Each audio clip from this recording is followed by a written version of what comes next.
Saludos y bienvenidos al curso de análisis no lineal de estructuras. Estamos en la clase 8, viendo el programa.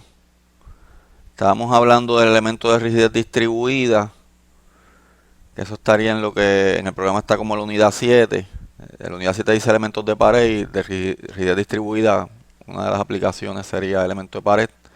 Así que vamos a seguir con eso. Vamos a repasar qué elemento hemos estudiado primero, ¿verdad? Hasta ahora.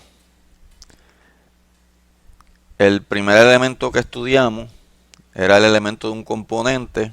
Básicamente modelamos, es bueno para modelar vigas y columnas, le ponemos resortes en los extremos y esos resortes los usamos para modelar la no linealidad, ¿verdad? Ponemos elástica la viga, modelamos con la rigidez EI, el largo de la viga, podemos poner brazos rígidos, ¿verdad? Que, que Subdomil nos deja. Pero más adelante vamos a hablar cómo vamos a hacer eso cuando hablemos de la zona de panel.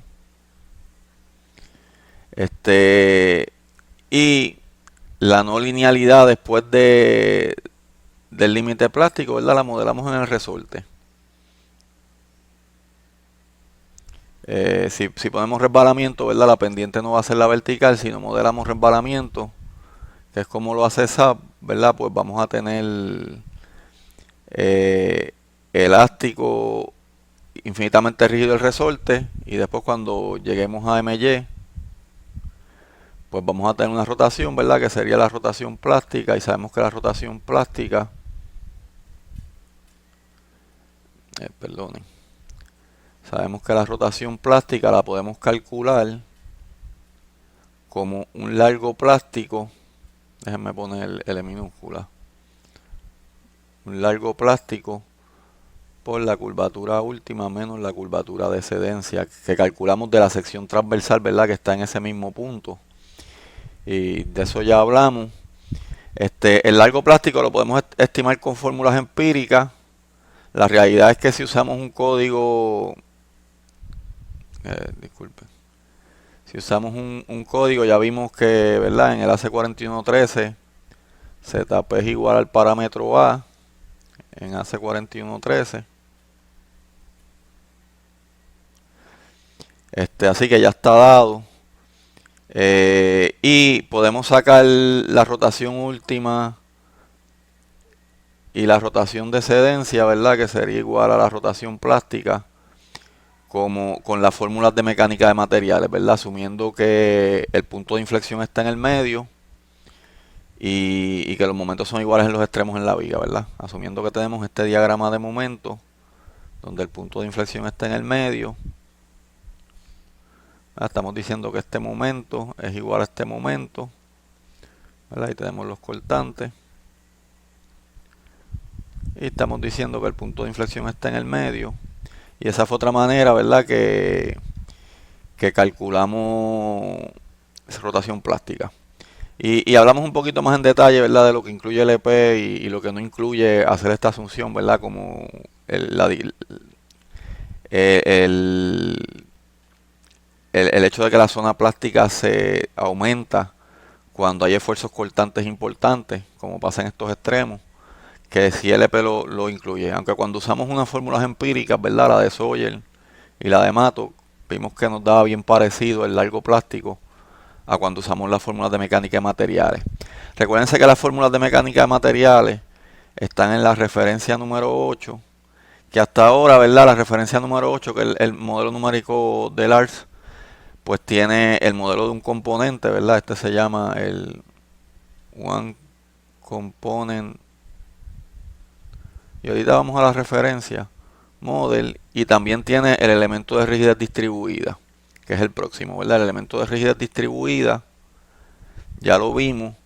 Y en términos de formulación es más sencillo de entender, ¿verdad? Si yo modelo una pared con el elemento de rigidez distribuida, yo básicamente divido mi pared, vamos a usar otro color, en muchos elementos, ¿verdad?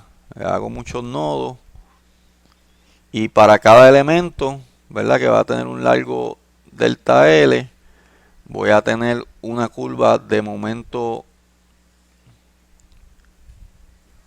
curvatura, de la sección, asumo que la sección es constante en ese largo y voy a tener mi rigidez elástica, ¿verdad? Y mi rigidez que va a ser efectiva, ¿verdad? La usamos agrietada, lo que no,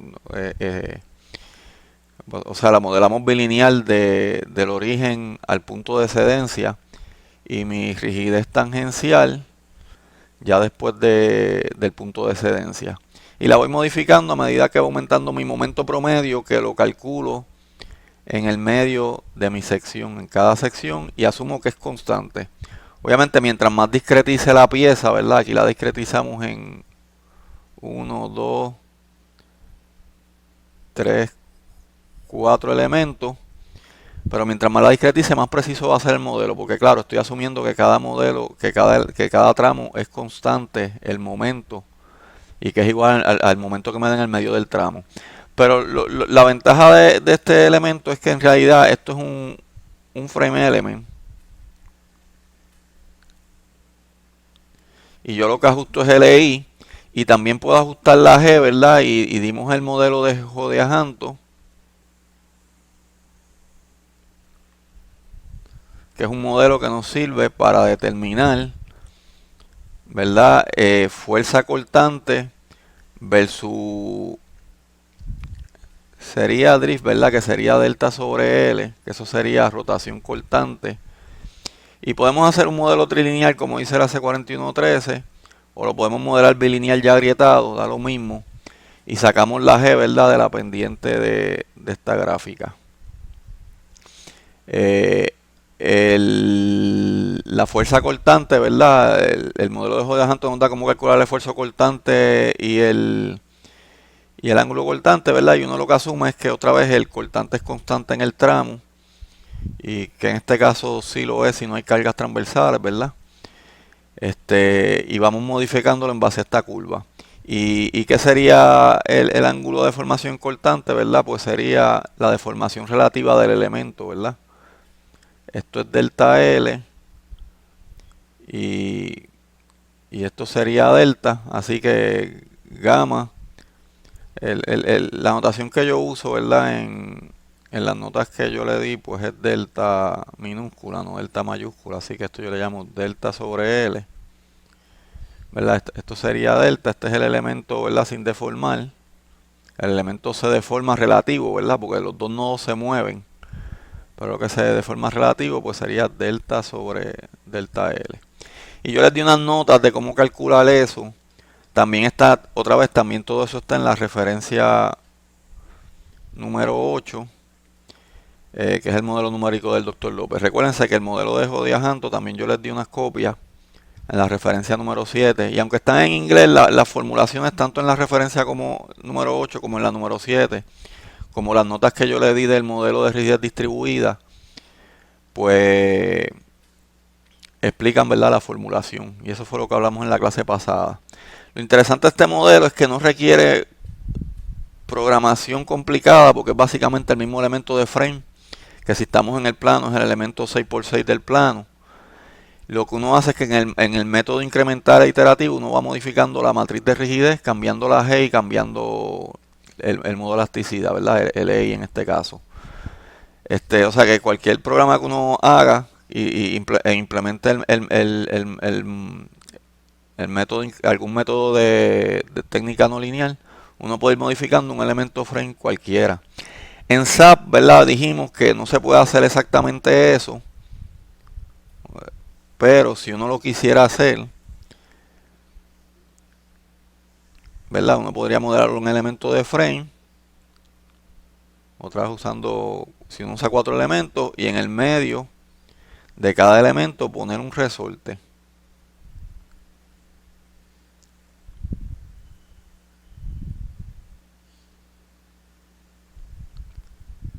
Claro, uno tendría que hacer eso a mano porque SAP no lo haría automático.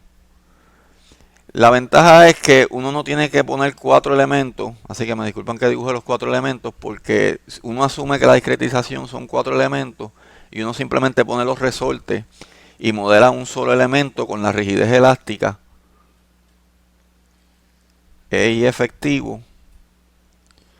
y los 4 resortes, ¿verdad? Entonces sí sería, el resorte va a usar el momento que está en ese mismo punto, así que ya usa el momento promedio de ese segmento.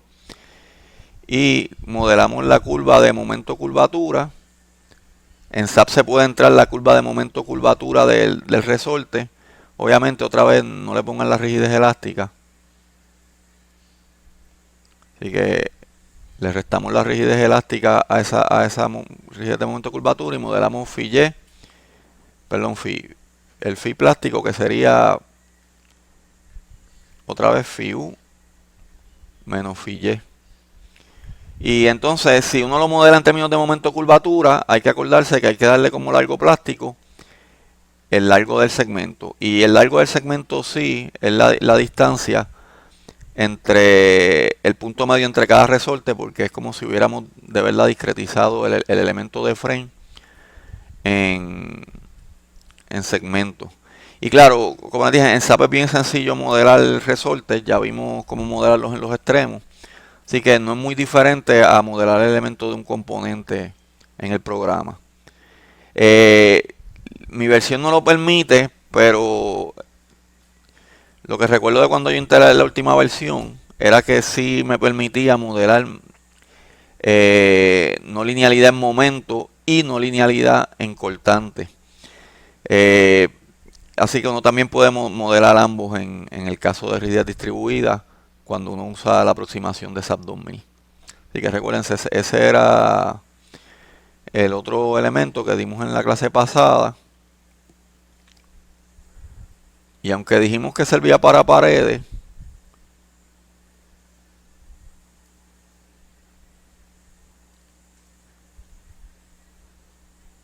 bueno, primero, aunque dijimos que es rigidez distribuida, uno puede darse cuenta que lo que uno está haciendo es concentrando la no linealidad en el medio del tramo, o simplemente es distribuida porque uno entonces dice que el tramo se comporta todo igual, pero obviamente es una aproximación discretizando el elemento en tramos iguales.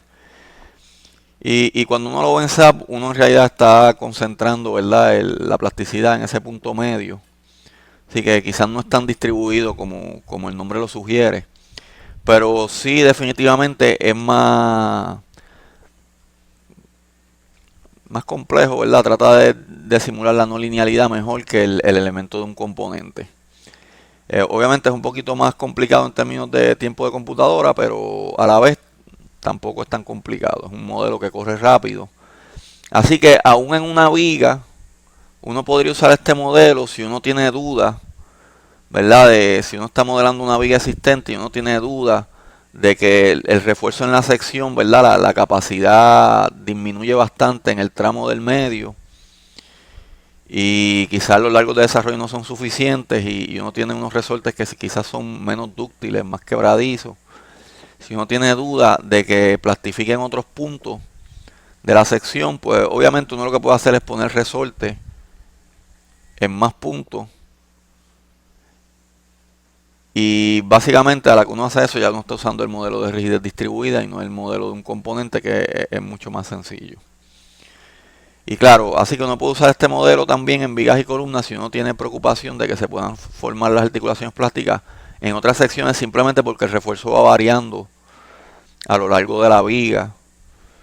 Entonces esta curva va cambiando y va empeorando y uno tiene miedo, ¿verdad? Uno tiene consideración de que quizás la articulación plástica se forme en un momento, en un punto que el momento es menor, y uno dice, pues vamos a hacerlo de rigidez distribuida, vamos a poner varios resortes a lo largo del elemento.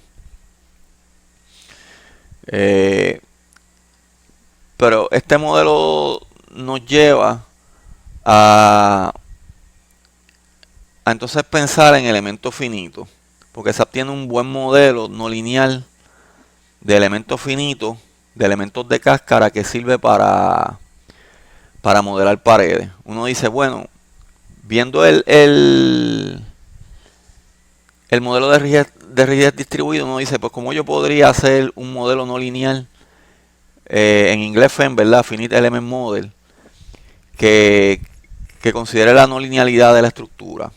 ¿Verdad? Si tenemos una pared en elemento finito, y no voy a dibujar la cuadrícula, pero uno puede definir la pared discretizándola en elementos finitos. Y después vamos a ver dibujos de cómo la discretizamos. Convenientemente SAP 2000 lo hace automático y, ¿verdad? Y la mayoría de los programas comerciales.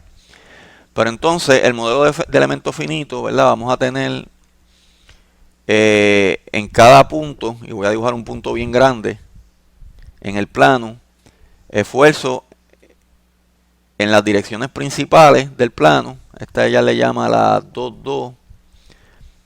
Está la 1,1. Y ¿verdad? Tenemos los esfuerzos cortantes. Los voy a dibujar todos.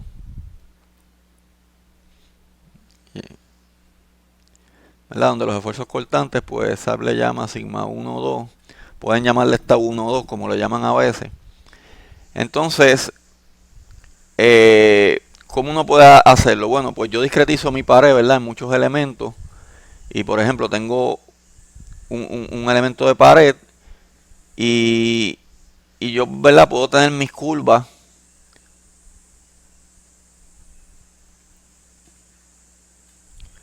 de esfuerzo versus deformación, ¿verdad? Del hormigón. Puedo tener mi curva, si está confinada, ¿verdad? Sé que va a ser una buena curva, quizás cae más y después constante, lo que sea. Pero puedo tener esa relación, ¿verdad? Y tener mi pendiente dependiendo de cómo está el esfuerzo en cada punto que estoy estudiando.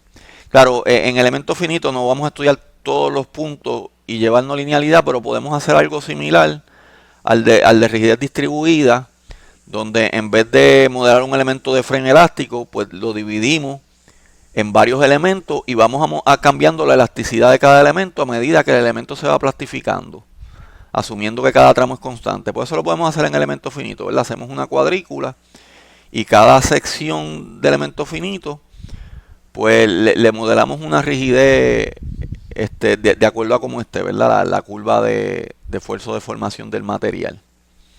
Y SAP nos permite hacer eso.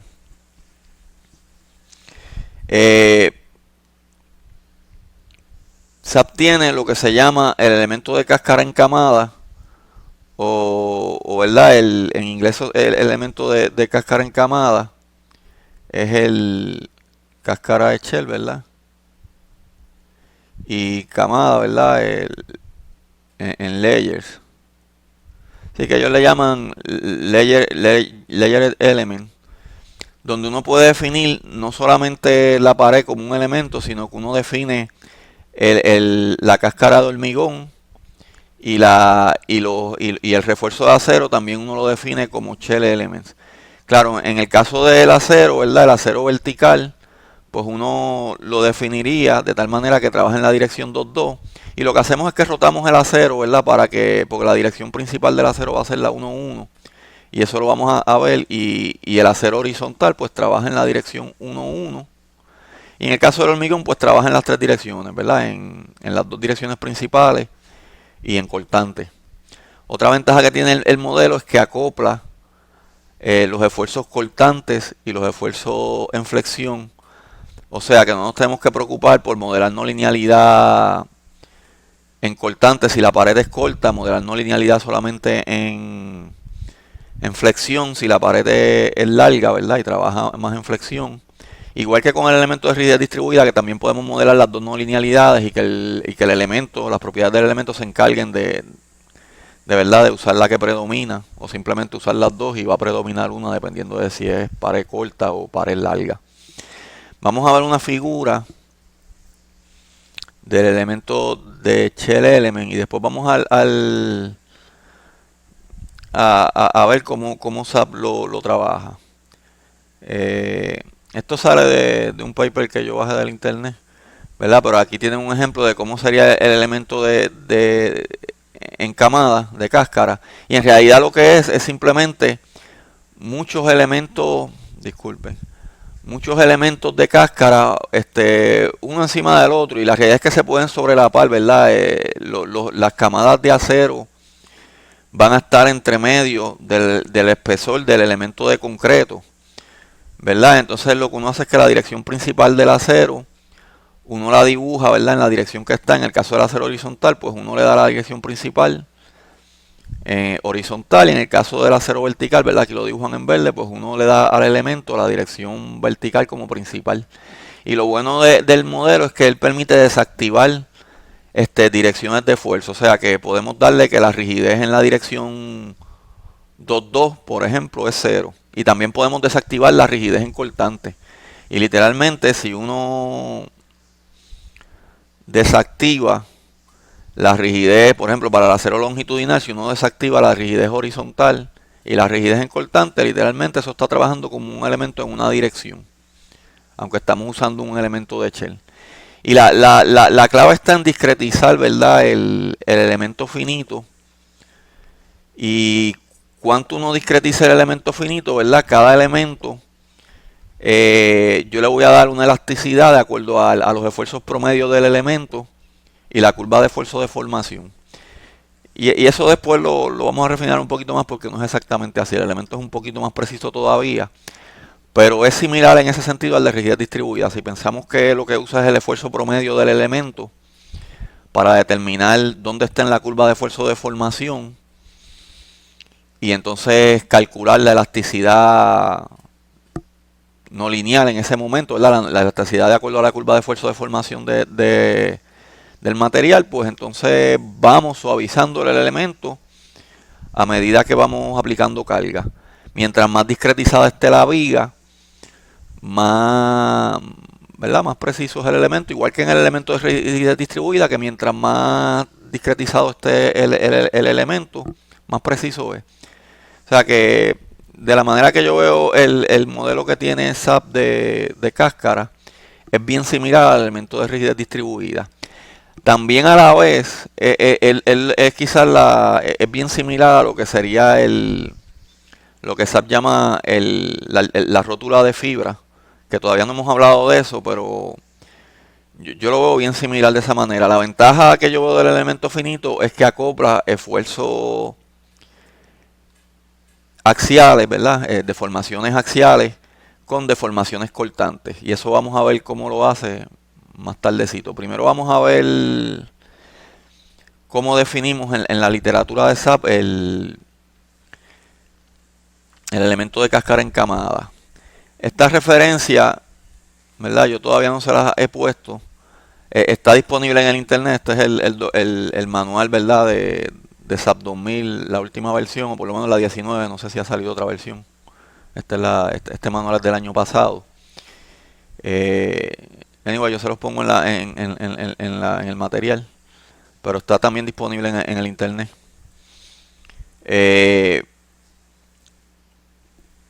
Vamos al elemento de cáscara y va a haber una sección donde ya nos explica que podemos definir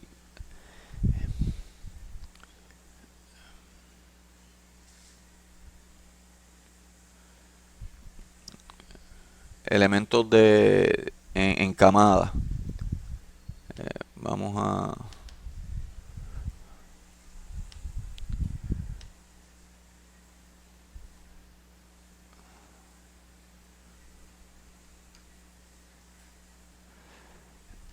déjenme quitarle un poquito de zoom para poder ver más. Él dice que podemos definir propiedades en camadas de la cáscara, y hay que entender que lo que ella va a hacer es que va a hacer varios elementos, y yo voy a definir, ¿verdad?, dónde está cada uno de ellos y se pueden sobrelapar, pero entendemos, ¿verdad?, que piensen en el caso de hormigón.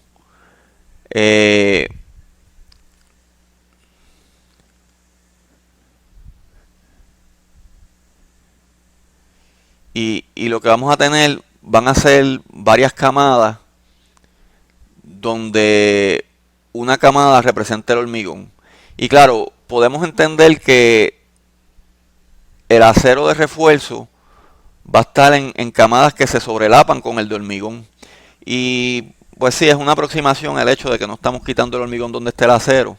Convenientemente, cuando modelemos el área de acero, vamos a modelar el espesor del layer continuo de tal manera que sea igual al área de acero que tenemos, tanto vertical como horizontal en ambas camadas. ¿Vale? Aquí está una pared que está bien reforzada. Vamos a tratar de hacer un dibujo de cómo sería ese ejemplo.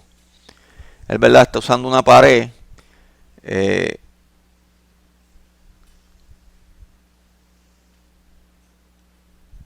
donde si la vemos de frente, ¿verdad? O sea, en espesor. Y yo lo voy a dibujar bastante gordo para poder dibujar las camadas. Tenemos la camada del hormigón.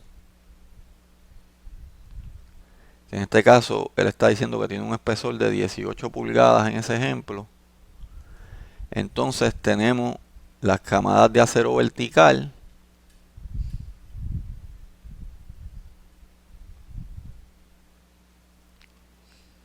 Y vamos a dibujar de otro color las camadas de acero horizontal.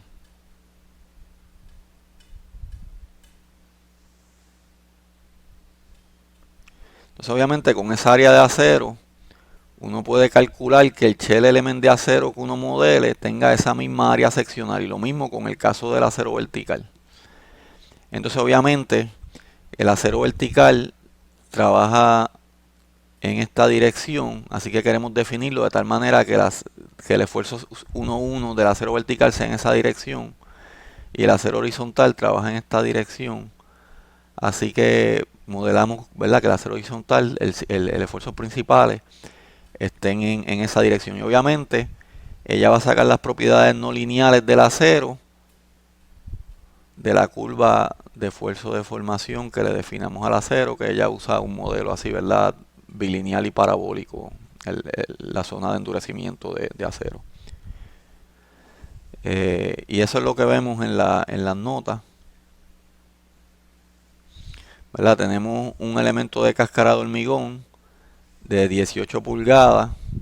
Está colocado en el mismo centro del layer element. Y los elementos de acero, ¿verdad? Cuando ustedes ven los verticales, él los gira a 90 grados, de tal manera que el esfuerzo 1,1 está en la dirección vertical. Por eso es que ven, estos serían los principales. Y le da un espesor de 0.18 pulgadas. Y obviamente dependiendo de la dimensión del layer element, pues 0.18 es el espesor que me da el área de acero. Uno típicamente lo que hace es que calcula un área de acero por pie y en base a eso calcula el espesor. Y no hay que preocuparse mucho de eso porque SAP lo hace automático. En el caso de que usen, ¿verdad?, el programa SAP o cualquier otro programa de CSI.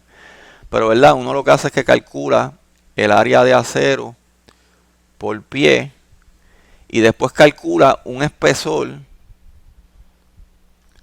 por pie que me dé esa misma área, ¿verdad? Claro, el espesor por pie yo tendría espesor por un pie.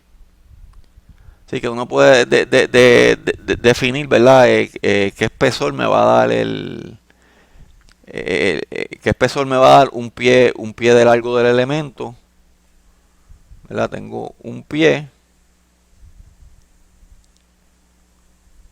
del elemento y tengo que definir un espesor. Uso TH de thickness en inglés.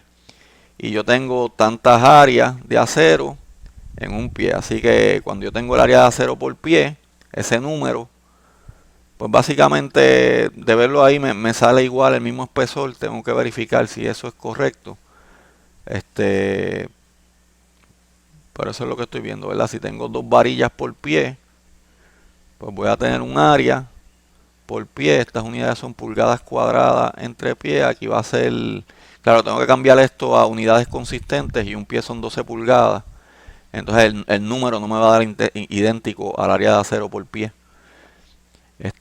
Cuando haga la conversión de este pie a pulgadas para que las unidades sean consistentes. Pero como les dije, SAP eso lo hace automático. Así que hasta cierto punto, si lo vamos a hacer en un programa como SAP 2000, no nos tenemos que preocupar. Pero si lo vamos a hacer en cualquier otro programa general, eso sería lo que haríamos.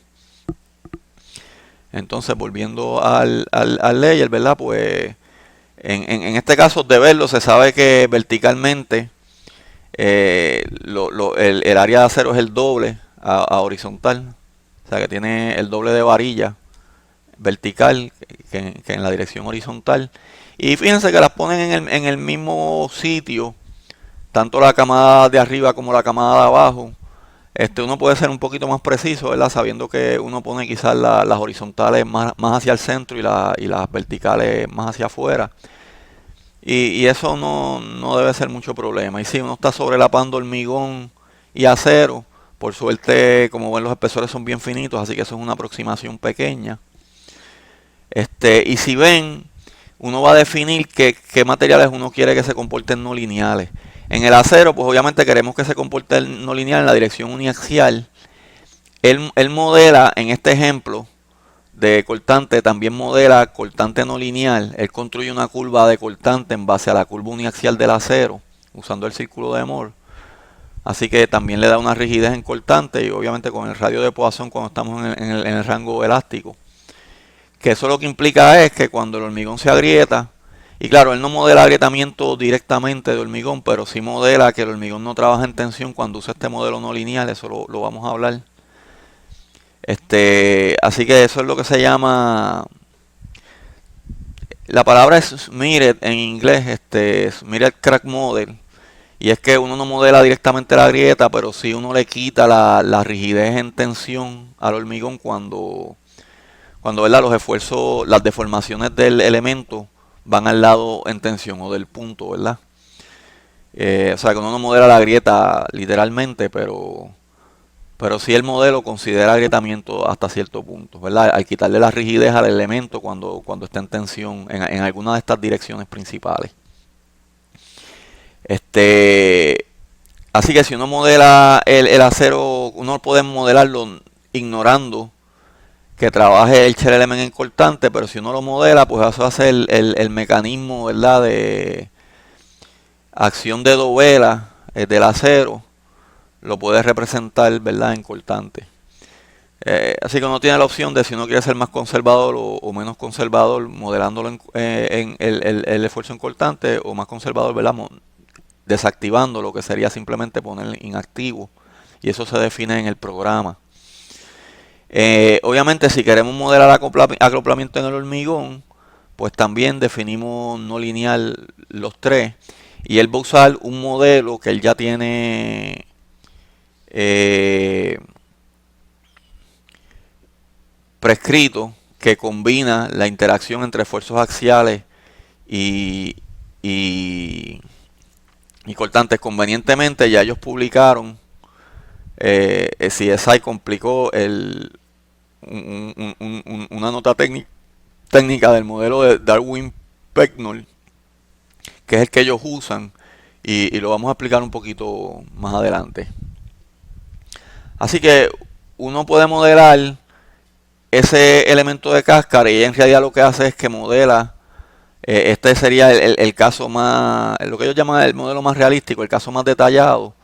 Él modela 5 layers, ¿verdad? Si uno tiene refuerzo en las dos direcciones en ambas caras de la pared, más el del concreto, pues serían 5 layers. Y 5 layers en realidad, pues recuerden que son 5 elementos de cáscara diferentes que están acoplados a los nodos de los extremos, ¿verdad?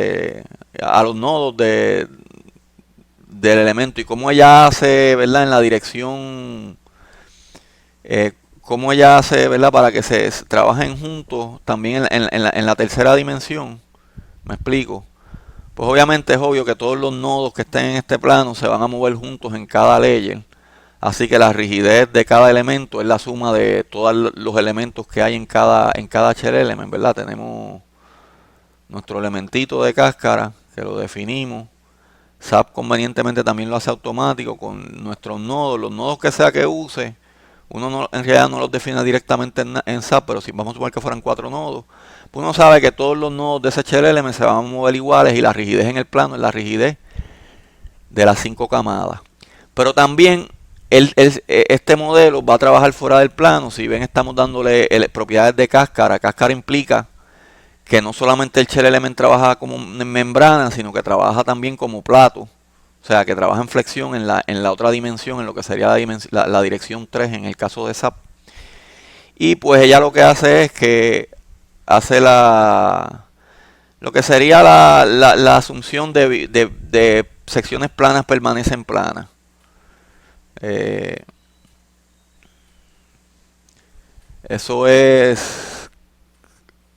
esa asunción la hacen las dos teorías que yo conozco de platos, así que la teoría clásica de plate element es la misma teoría clásica de viga, que en viga se llama Bernoulli, en plato se llama Kirchhoff, y secciones planas permanecen planas.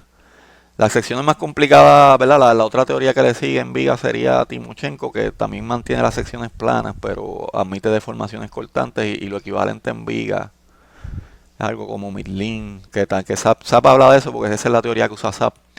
Pero nada, eso es lo importante, entender que entonces todos esos layers en esta dirección, pues no necesariamente, ¿verdad? Como los nodos de cada layer no están en el plano como tal, pues, ¿verdad? Cuando la sección tiene curvatura, pues, ¿verdad? El layer de acero, quizás el nodo está por aquí, este layer de acero el nodo está por aquí, y sabemos, ¿verdad? Que entonces sí puede modelar no linealidad fuera del plano. No hay problema si no queremos no linealidad fuera del plano, podríamos desactivar el elemento que trabaje como plate, como plato y solamente ponerlo de membrana. Y SAP nos deja hacer eso. Que no estoy tan seguro si uno lo usa en camada, si como membrana no sigue trabajando en esta dirección, puede ser que sí siga trabajando en esta dirección, ¿verdad? Porque cada membrana se puede estirar como membrana y hacer esta curvatura. Pero esta es opción, ¿verdad? En general, y podemos hacer elementos más simplificados, y lo vamos a ver ahora, pero en general quizás uno no quiere considerar la rigidez de la pared en la otra dirección, y uno lo puede hacer. Cuando uno coge el elemento de hormigón y lo pone como membrana, definitivamente va a ser básicamente cero la rigidez en la dirección, o sea, va a ser cero la rigidez del hormigón en la dirección, en la tercera dimensión, ¿verdad? En la dirección 3. Quizás uno quiere darle cierta rigidez simplemente porque pues uno no quiere que el programa sea inestable en la otra dirección. Pero en general las paredes, ¿verdad? Nos interesa que trabajen en la dirección en que hacemos la pared, que sería esa. Y quizás podemos despreciar la contribución en la otra dirección y nos estamos yendo en el lado conservador. Para eso, si estamos trabajando más en flexión, ¿verdad? Porque de la manera que lo modela, esto es un modelo práctico, como ya le llaman. Modelan la membrana de hormigón y si se fijan solamente ponen no lineal en la dirección principal, que esa sería la dirección vertical. Y perdón, la dirección vertical sería sigma 2,2. La ponen no lineal. Y eso sería un modelo que trabajaría en flexión. Eso sería quizás para paredes altas.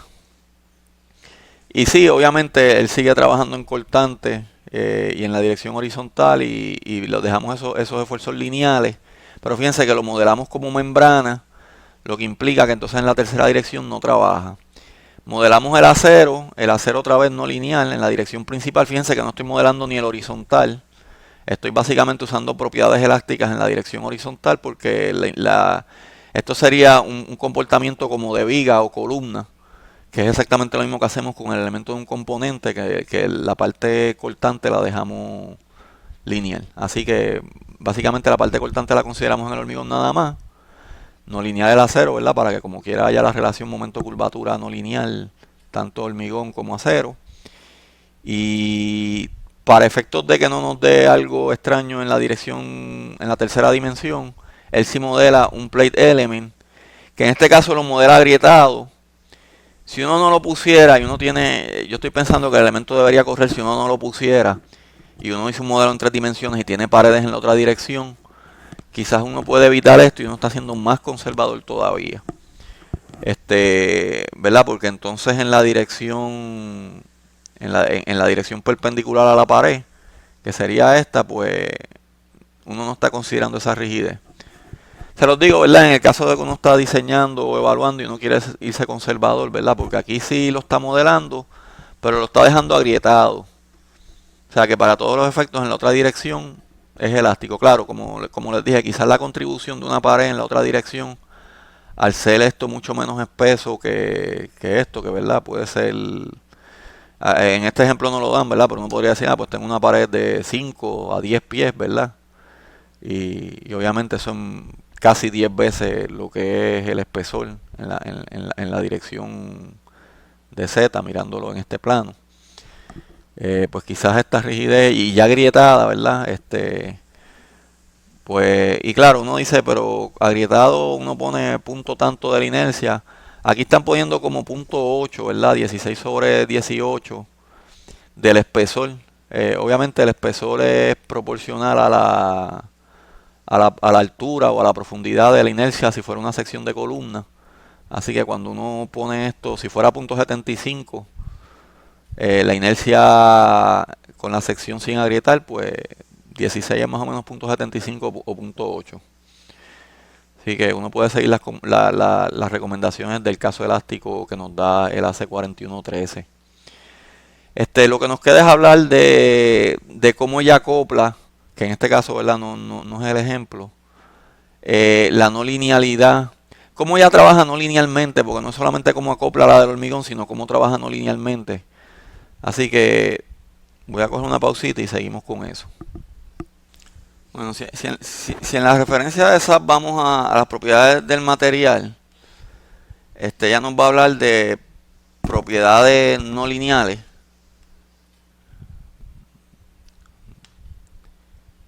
Y nos va a decir, ¿verdad? Lo que ella hace, vamos a tratar de explicarlo. Antes de eso, vamos a la ecuación de la elasticidad general, ¿verdad? En tres dimensiones. Y aquí está, ¿verdad? La relación entre esfuerzos y entre esfuerzos y deformaciones. Y esto sería, ¿verdad? La regla más genérica de la ley de Hooke ¿verdad? De la teoría elástica. Pero claro, cuando tenemos un material como el hormigón, que lo consideramos isotrópico para efectos del análisis, pues ella lo que hace es que las propiedades de la curva, y déjenme explicar, ¿verdad?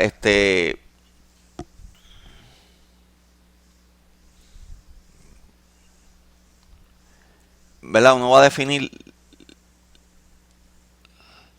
la curva de esfuerzo de formación del hormigón, la que sea, ¿verdad? Confinado o no confinado, va a ser esa curva. Y las direcciones principales van a usar esa curva para sacar el módulo de elasticidad. En el caso elástico, ¿verdad? Estamos por esta zona. Así que esa es la elasticidad que va a usar en ambas direcciones. Y con el radio de Poisson, ¿verdad? Ella va a determinar la rigidez en cortante. Así que vamos a sacar E y G para las direcciones principales, la 1, la 2 y la cortante. Cuando vayamos a no lineal, ella lo que va a hacer es que va a desacoplar. Así que básicamente va a coger el radio de Poisson y lo va a poner a cero y va a desacoplar ¿verdad? Y va a desacoplar los tres esfuerzos principales y va a trabajar con curvas independientes para cada esfuerzo principal y para el esfuerzo cortante, y va a llevar la no linealidad aparte. Claro, eso no es exactamente lo que va a hacer en el hormigón. En el hormigón no los va a desacoplar como tal. En el hormigón va a coger esta curva y la va a acoplar con la deformación cortante. Esa curva, y obviamente no va a haber zona de tensión, que sí la hay en la mayoría de los casos de hormigón. En el modelo de Darwin-Pecknold,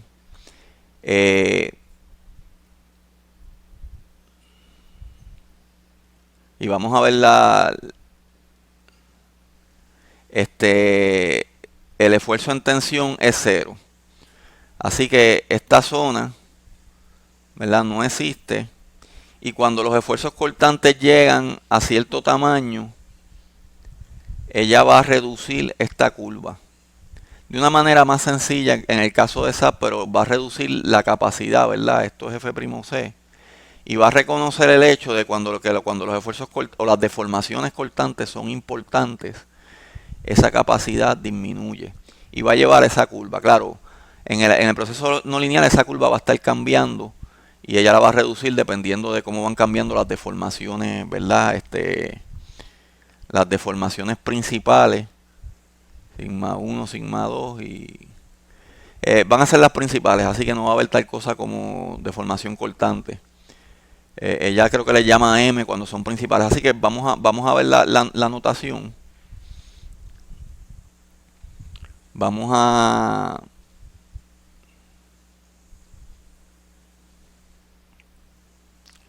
al modelo de Darwin-Pegnon. Ella discretiza la curva de hormigón dependiendo de los valores que tengamos en varias líneas. Y verdad, básicamente después de que llegamos a Ultimate va a mantener un modo de elasticidad de 0, pero vamos a tener un modo de elasticidad efectivo y después un modo de elasticidad después de cedencia, que esos son los que va a estar cambiando básicamente. Claro, si llega a la caída, SAP siempre modela caída, si sigue, SAP simplemente no para y dice que ya excedió Ultimate o excedió lo que ya está llamando él, ella sigue calculando aunque el elemento haya fallado. Y ahí explica cómo descarga, ¿verdad? Él descarga con la pendiente elástica. Eso nos interesa después, ¿verdad? Cuando hablemos de iteresis. Yo no estoy hablando de cómo descarga ahora un elemento. Pero básicamente, antes de que lleguemos a no lineal, ella va a tener, ¿verdad? La relación en los esfuerzos en el plano va a ser elástica. Con esa pendiente, ¿verdad? Inicial efectiva que vamos a usar, ¿verdad? Y el módulo encortante lo calcula con el radio de Poisson.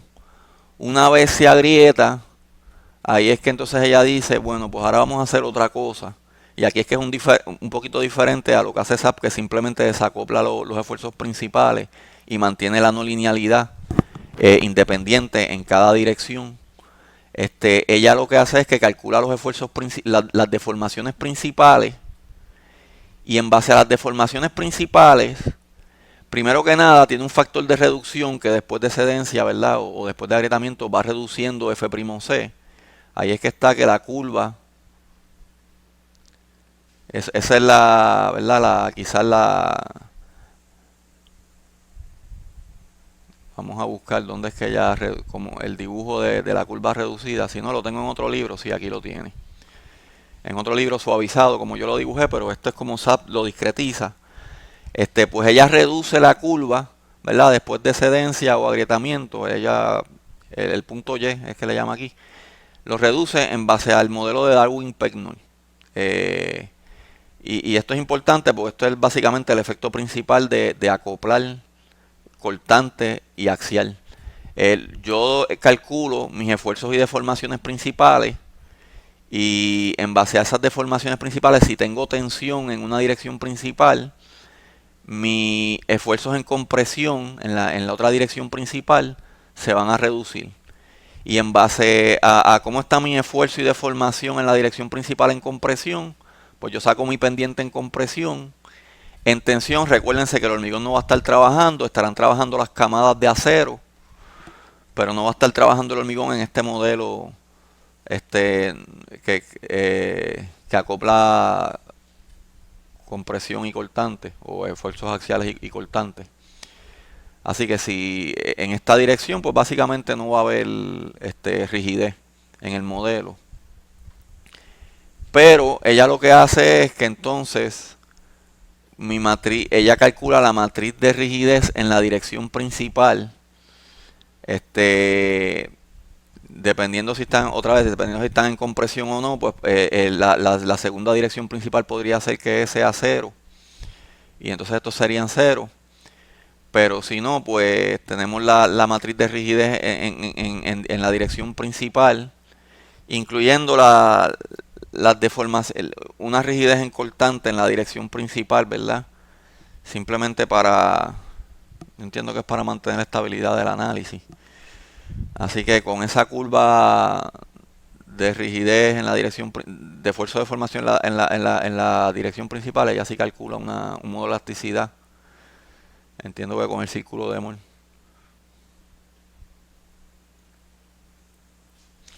Y después esa matriz de rigidez que está en la dirección principal la rota a las direcciones principales del elemento. Y lo que queda, pues eso es lo que usa como la matriz elástica para entonces calcular, ¿verdad? Resolver el elemento finito. Aquí les da ¿verdad? La fórmula de cómo reduce en base al esfuerzo en tensión, la deformación principal en tensión y la deformación máxima en compresión, o la deformación de Crochin. No sería la deformación máxima, perdón, porque la deformación máxima en un elemento confinado es bien grande, es la deformación que llega al esfuerzo máximo, a F''C. Y nos dice cómo usarlo, ¿verdad? El modelo en realidad no es complicado. Lo que sí quiero decir, ¿verdad? Que SAP uno puede poner valores. En SAP convenientemente uno lo que define es una sección de panel. Uno puede definir cuánto de esa sección de panel está confinado y cuánto no está confinado. Así que teóricamente esto podría ser, ¿verdad? Si es un edificio, ¿verdad? Yo quizás defino paneles iguales en todos los pisos y tendría que definir muchos paneles. Pero SAP se encarga automáticamente y uno puede controlar en los default cuánto discretiza cada panel. Y ya sabemos que igual que el elemento de rigidez distribuida, mientras más lo discretice, más preciso es el modelo. Así que dependiendo de cuánta precisión uno quiere el modelo, uno podría hacer un análisis discretizando, después discretizando un poco más y ver que el análisis converja, ¿verdad? Que los dos análisis sean similares y ya entonces uno se sentiría cómodo con cierta discretización. Y esos parámetros uno los puede modificar. Eso lo vamos a ver cuando veamos el ejemplo en SAP 2000. De cómo entra la data y cómo corre el elemento. Pero el elemento de SAP es un poquito más preciso y ahí hay que entrar un poquito más en elementos finitos. Él dice que usa una integración de 4 puntos de la integración numérica de Gauss. Eso lo que implica es que ella divide el elemento. No es exactamente eso, ¿verdad? Usa 4 puntos y promedia los esfuerzos, ¿verdad? Por decirlo así, en esos 4 puntos para integrar. Eso lo que implica, según ellos, ¿verdad? Que aunque son 4 puntos, que en cada dirección principal estoy dividiendo el elemento en lo equivalente a 2 fibras. Y yo, ¿verdad? Y este curso no vamos a entrar en formulaciones de elementos finitos, porque no es un curso de elementos finitos. Pero me estuvo curioso, ¿verdad? Si yo podía definir la matriz de elasticidad diferente en cada punto de integración. Y hojeando, ¿verdad? El libro de elementos finitos y las integraciones de Gauss me da la impresión de que sí. Y por eso es que ella dice que el SAP va a decir que sí, que es equivalente a tener 2 fibras por elemento. Así que uno lo discretiza, ¿verdad? Y yo había dicho, pues uno usa el esfuerzo promedio del elemento para poner esa matriz de rigidez, que sería la matriz de elasticidad. Y en realidad ella puede poner la elasticidad diferente según ella en 2 puntos diferentes, ¿verdad? Así que equivalente a 2 elementos de fibra, que son los puntos de integración. Y pues eso es lo que yo entiendo de ahí, que entonces ella puede cambiar la matriz de elasticidad. Obviamente tiene los esfuerzos en cada punto de Gauss, puede calcular la relación de Darwin-Pecknold, dependiendo de esos esfuerzos y deformaciones en cada punto de integración, puede calcular esa curva y saber dónde estamos en la curva y poner la elasticidad, ¿verdad? En las direcciones principales y después rotarlas para el elemento. Y en la integración de Gauss pues puede poner esa matriz de rigidez, así que en cada punto puede poner una matriz de integración diferente. Eso es lo que entiendo, como les digo, sin ser un experto en elementos isoparamétricos, viendo un poquito el libro para recordar cómo era la fórmula de integración. Pero es interesante saberlo, ¿verdad? Que un elemento equivale a quizás 2 elementos, así que la discretización que tengo, aunque quizás no sea tan discreto, es el doble de lo que discretizamos físicamente. Convenientemente SAP hace la discretización automática. Eso es importante porque uno lo que define es el panel y el panel se discretiza automático. Así que en realidad la discretización nos importa porque va a depender el modelo, cuánto corre cuando está haciendo un análisis dinámico. Si uno ve que el modelo tarda mucho, pues quizás entonces uno quiere discretizarlo menos. Siempre asegurándose que uno llegue a cierta convergencia o que la discretización sea suficiente. Curiosamente, cuando ella reduce la curva, ella, ¿verdad?, discretiza la curva de hormigón en varias líneas rectas, como discute en este nota técnica, y ella mantiene la rigidez elástica, no importa cuánto se reduzca, ¿verdad? Y la rigidez tangencial las mantiene iguales y obviamente esta rigidez se mantiene igual que cero. La de la caída se ve que cambia, ¿verdad? A nosotros, recuérdense, no nos interesa mucho la caída porque para efectos de nuestro análisis, una vez excedemos estos puntos ya el elemento falló. Pero por cuestiones numéricas de que el modelo siga corriendo, pues sí SAP modela la caída y sigue analizando en base a esa caída. De eso no hemos hablado todavía. Bueno, vamos a dejarlo ahí hasta ahora. Seguimos entonces en la clase el viernes en la clase en vivo. Pues nos vemos el viernes. Muchas gracias.